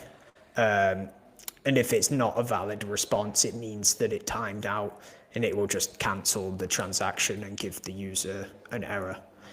And that's how the AI DAO works. I think it's a pretty cool use case. Yeah, that's everything. Any questions? I believe along with multisig, there can be like this semantic layer that also, comprehends DAO proposals and then sort of give you more input. Hey, if this is fair as per the initial manifesto, so that no one can rug pull you in that sense, if it's like a new project or something. Yeah, I mean, I am not at all clued into how DAO governance works. I know nothing about DAOs. I just made this because I thought it was a cool example with the tech. Obviously, you can see my governance skills aren't very good because it funded our proposal. But yeah, I encourage people to use this sort of concept to build an actual good DAO. And within NEAR, we have this House of Stake new governance thing, and they're implementing AI tooling in that. So the first product they just launched is a proposal summarizer. So it just looks at a proposal, and it's very much like a front-end agent. So it looks at proposals, gives like a clarity score, how well it aligns with the DAO's initiatives, just to help the user out. And then it's now progressing on to this next stage for like an AI delegate, where you can delegate your tokens and it will vote for you. So we're very much going on like a progressive AI influence approach, not just all in and making my AI DAO govern the near treasury. Can you say did this use the near ML SDK, like the DStack thing? And can you say anything about where the LLM inference for, what processed your DAO example was running? So yeah, this was using that ML inference SDK that you're referring to. It was built in collaboration with Fowler and Near AI. I'm not quite sure what you meant by the last part, sorry. Oh, I mean, was it like, I don't know, a random node operator, or like one of the MPC nodes that ran it? Was it specifically like one of the nodes that Near hosts or that Fallow hosts? Yeah, so the inference is running on the Near AI cloud, which is just some GPUs and CPUs that are running in TEs. Where? In Sunnyvale?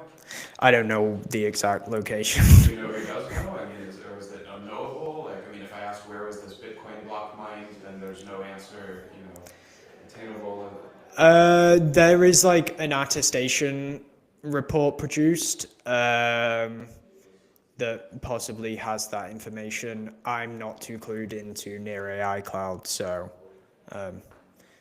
did you see Cameron earlier? He might know that information. But yeah, we're pretty bullish on proof of cloud as well. Yeah. Okay. That's it. All right. Thank you.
Okay, great.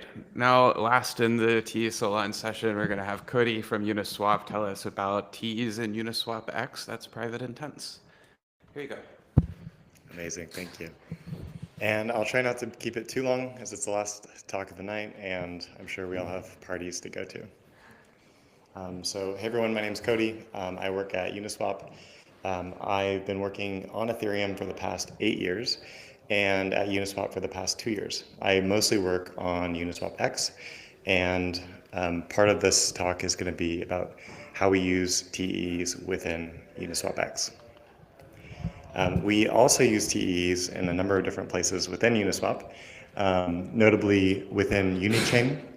We've partnered with Flashblocks to run the block builder within a TEE, and that allows us to have a verifiable sequencer, so you can guarantee transaction ordering is fair. We also have an embedded wallet product, so it just makes onboarding a lot easier, and we use a TEE for some of the key sharing there. But tonight, I'm going to be talking about how we're building this new TEE protocol using UniswapX and private intents. So what we'll cover is what are intents, how they differ from a regular AMM swap. We'll talk about Dutch auctions and how they fit really well with intents. We'll talk about private intents. We'll motivate why they should exist and how we achieve them, and then a proposal for a TEE architecture that we can use to achieve that. So what are intents? With a regular vanilla swap, you're going to be specifying the exact route, the exact pools that you're going to be going through.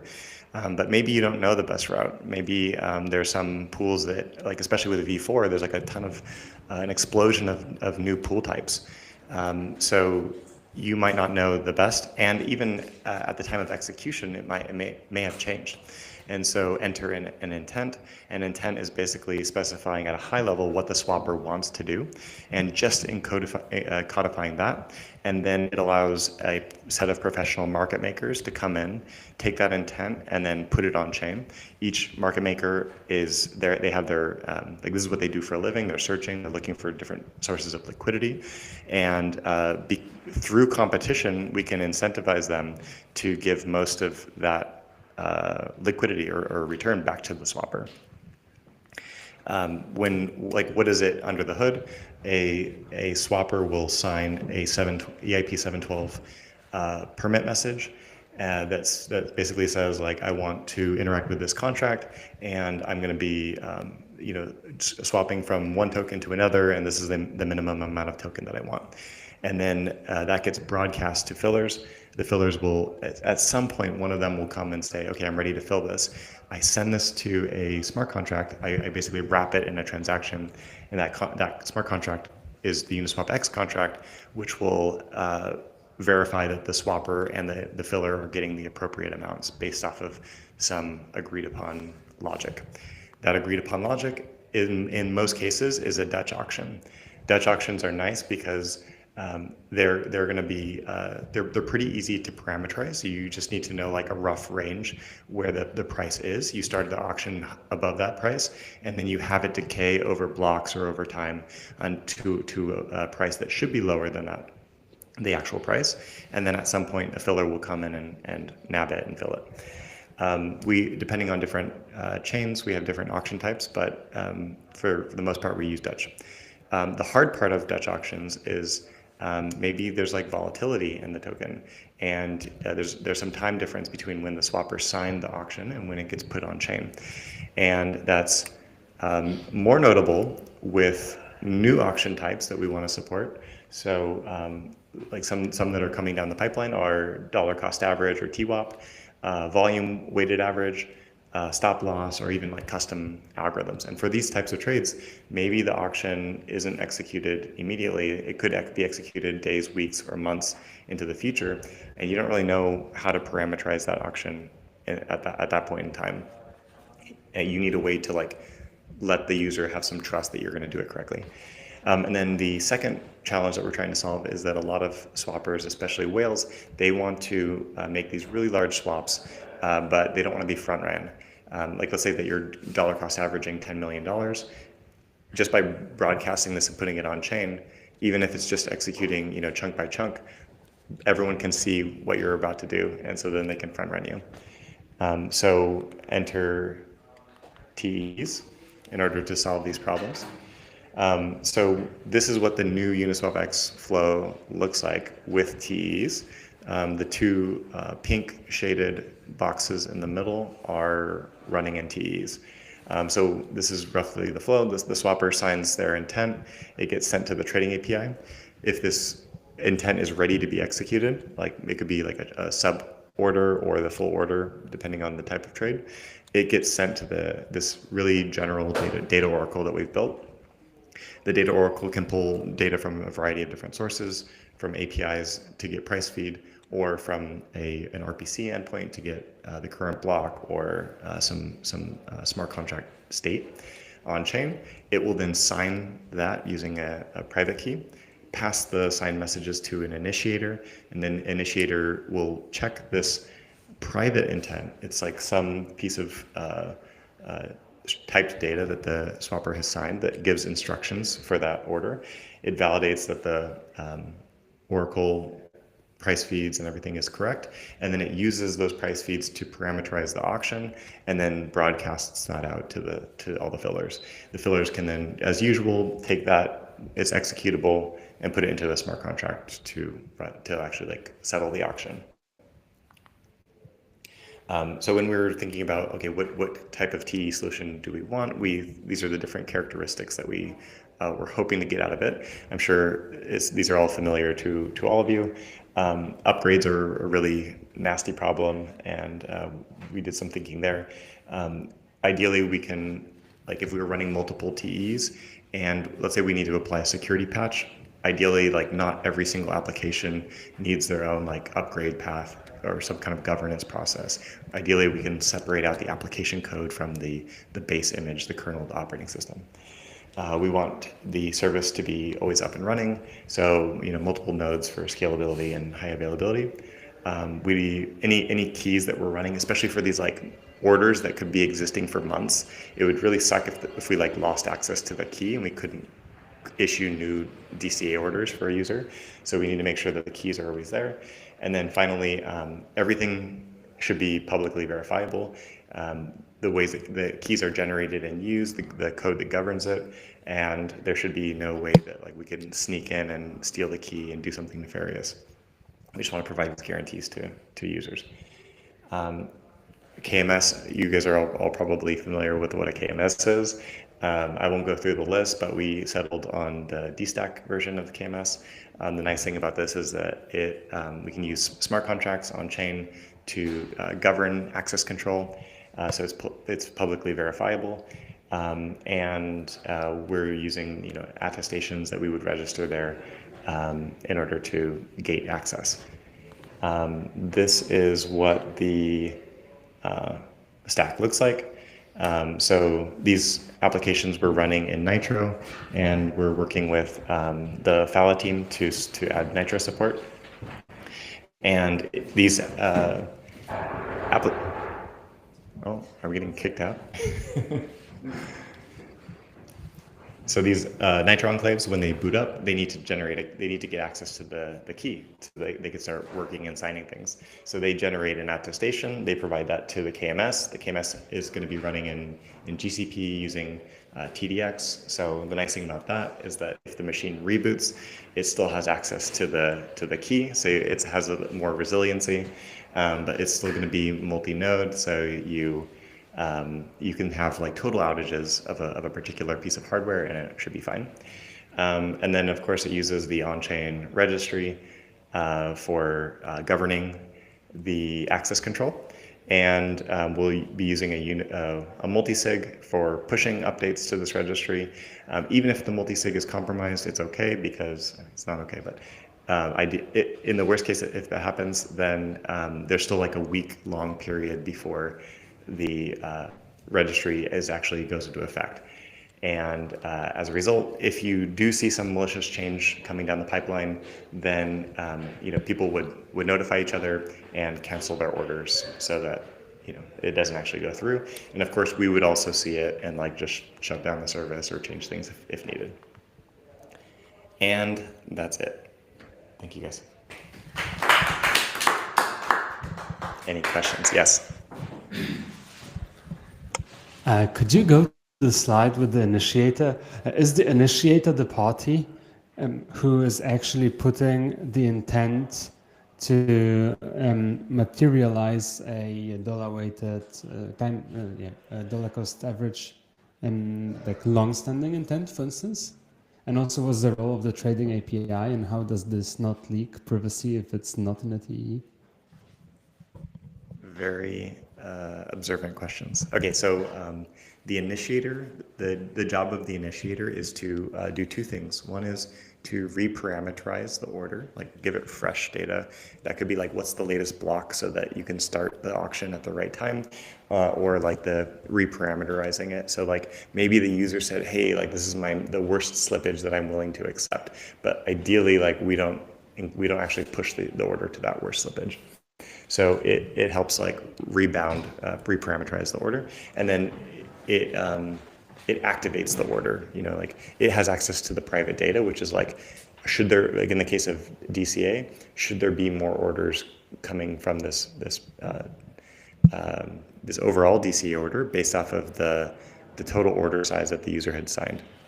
So and that never makes it on chain. To the public, yeah. That's right. Yeah. So intentionally, like we could.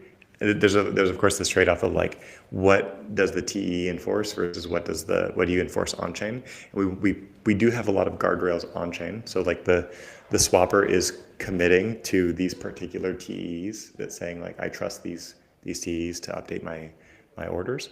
And it does constrain like the frequency at which you could do DCA or the total size, but there is some variability, some randomness that the TEE can actually add that makes it harder to front run. So the initiator, that's the initiator. And then your other observation about the trading API not running in a TEE, we intentionally have it so that these orders are like publicly visible within Uniswap, but not externally. So we talked to a ton of swappers, fillers, and they were all okay with that trade-off. But in theory, you could have a private intent that actually only exists, like it gets sent directly to a TEE, gets encrypted by that TEE, and then stored in a database, and then only that TEE can be aware. But we want we basically want to limit the surface area of the TEE as much as possible, and as much of the heavy lifting that we can do outside of it, like checking the conditions of this order, is it ready to go or not, and doing some of this orchestration logic is the better that we can do it outside of the TEE. So so for that reason, we just wanted to minimize it as much as possible. So what remains private then? Well, it's private for the public, in the sense that like you do trust Uniswap running the infrastructure to not leak the info. We have like legal agreements. We're an entity running in the US, so you could sue us if we're like front running our users. But what we don't want is to like leak it to the public, which is common in a lot of DCA protocols. Cool. So yeah, you just kind of answered my question. So the trust assumptions on Uniswap, and then presumably like wherever you guys are running is like bare metal instance. Yeah. So you're trusting us to not leak the private information, but and also to not censor your swap. Like we could of course shut down this infrastructure and not let it go through. But we can't alter the things that are running in the TEE. So we are running, assuming that we don't change the governance contract and wait a week and do all that. Like we can't change what's in the Oracle or the initiator, and we're running it in AWS Nitro. So you have attestations from AWS that shows that they're hosting it in their cloud, and they have some security mechanisms which involve people with guns preventing you from getting physical access. Sure. Got it. Okay. And so in that case, it's also like the software TEE, right? It's Nitro. Yeah. There's some parts that are firmware based, some parts that are actually in the hardware, but yeah, you're basically like, I guess this is true for a lot of TEs nowadays. You're kind of trusting the operator of the TE. Yeah, absolutely. I mean, like, yeah, like the TEE dovetail stuff, if you actually had access, you know, it would be pretty cheap to attack. So you're always taking some assumption on the cloud provider. But, Yeah, we've gone through, we've chatted with the AWS team, the Nitro team specifically, and read through all their documentation, and we feel pretty confident. We had our security team go through it. And yeah, like there is some trust assumptions. There's some things that they could technically do, but they've done a pretty good job at like tying their hands to make it so that like not any engineer within AWS could have access. You physically have to have access to these devices, and like in a giant data center, know exactly which enclave that you're targeting and stuff. Right. And so one of the things, in this previous slide, you had kind of like what we want in a TE, right? Kind of things we the want. wish list. So one of those things is like, if you go back, so, okay, I guess like for publicly verifiable, like how do I, as like somebody who wants to submit to this TE, like some swap, know that like you haven't upgraded the TE to like exfiltrate some like of my stuff to send it to like, I don't know, somebody else, right? It's just like you're trusting Uniswap just to not do this, essentially. Do I need to repeat the question, or is it? Yeah, okay. So the question is, how do you get public verifiability with these TEs? How do you trust Uniswap is not going to be changing the code out from under the user? So part of that is this on-chain registry. The KMS instance will only give access to the applications that are in that registry. So if the app code doesn't match what's in that registry, then it will not give access to the key. That on-chain registry can be updated by us, but it has a week-long time delay. So it's a combination of like multi-sig and an upgrade delay, and on-chain release, right? Yeah, exactly. Yeah. And so like we could decide to like be nefarious, post an update that's bad, and also not share the open source code that people can use to verify that update. And in that case, you just assume that we're doing something nefarious. Got it. So yeah, what is the format of the code that's in this registry? Is it like a Docker digest or? Yeah, it's the AWS Nitro attestation. It's like a CBOR format attestation, binary something. But the cool thing is, like, if you have the source code, then you can reproduce it. You can reproduce the build. You can reproduce that same attestation and verify that it matches. Got it. So the build is happening like within AWS's like cloud build service or something. Yeah, in our case, we're using EverVault, which handles some of the orchestration around AWS Nitro. But yeah, it's basically like anybody that has access to EverVault can reproduce that same hash that comes out of it.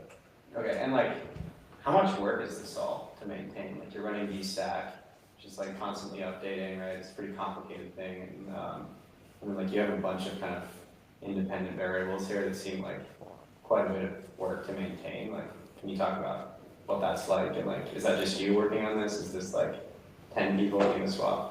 Yeah, part of it is TBD because we haven't launched yet. Okay. But yeah, so for the AWS Nitro stuff, the Uniswap team already has a set of services running using EverVault Nitro. So the team is really comfortable with that. We have like a really solid team around just like running core services that include like Nitro. So on that front, we're confident.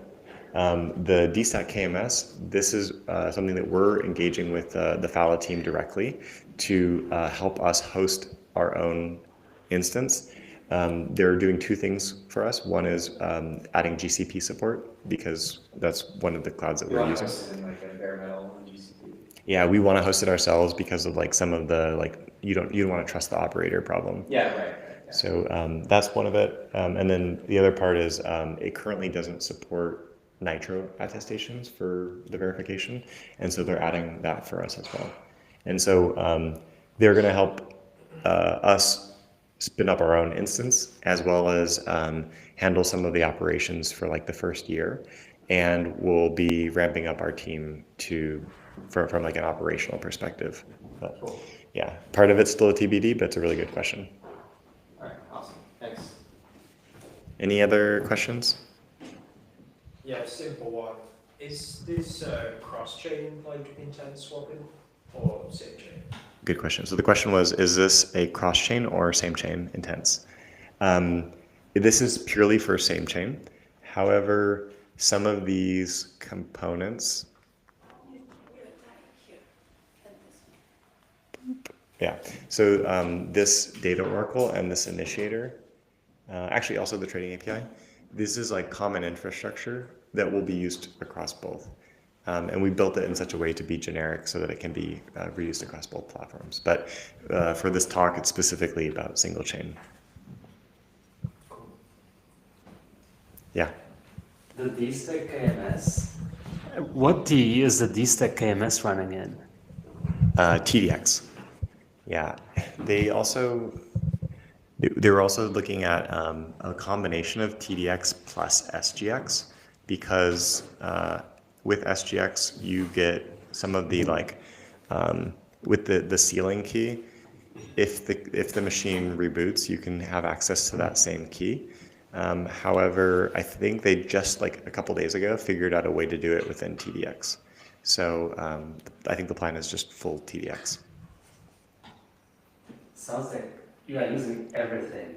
So complex. Can you say that last bit one more time? It was interesting. Yeah, what was it that can now you think run in just TDX? Having access to the ceiling key in GCP.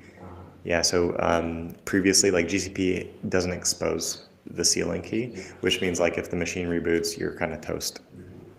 But okay. Yeah, I've heard that the newest version of TDX does support that, so that's quite possible. Cool. Yeah. Yep. Awesome. Thank you. Okay, Andrew, you want to close it? Yeah, we're all done. I don't know that we need to close it. Well, for everyone who's online, thank you everyone for joining us. And yeah, this was 7 hours, how many hours? I don't know what, all day long. Yeah, A TEE.salon, but yeah, there's Salonathon. Salonathon, yes. No, because it's, well. Thank you and see you next time. Yeah.